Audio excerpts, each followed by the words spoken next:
Бейаймандағы чаптық алдағы 15-16 жастық олы қыз жақтар бұл неделядан сығары ал істен иптер тоғыстарға шапсандылар. Анда оңдай берген оларға бейайманың шонға тоғыз бержан кәні Куйбышевтегі ал шөбінің пазы харытаз анып шатқан пәргістің иткен шөптезік. Аны хостыра бұл ал шөбінің әкі алынды, шаптықты пазы салғынды, мұндағы істеніс лагерлері төстелді. Олғанар 8 час ештінің, 12 час қатері 4 час істеншелер. Суббота позырықта тыныншалар. Алды 9 шоғыл. Шеманды тізен, олы қыз жақтар 2 неделі аразына 10 мың салковай азыры тоғынып аларлар.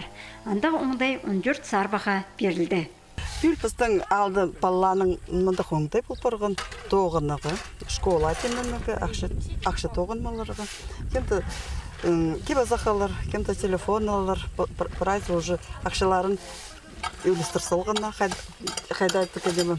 Шаптық алдағы сарбақтар август ай тозылғанжа олған ойына жаңа шықты, шон челы шатқан орынарны иптеп саларға керектер. Бұл алды пастағызына түстелген істенес лагерінің ұстапша алдағы старысты Валентина Ербягина. Мұндағы сарбақтарының күстенізі аны түң шөпсіндіші.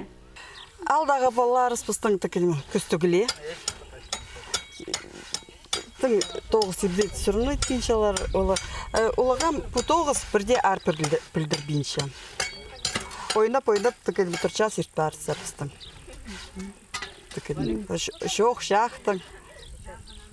Олы постарын контролирует бұл бұршалы түкедімі.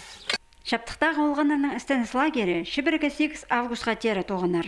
15 жастық Аяна Сандыкова пастағызына тоғынып алған ақшызына телефон сатып аларға сағынша.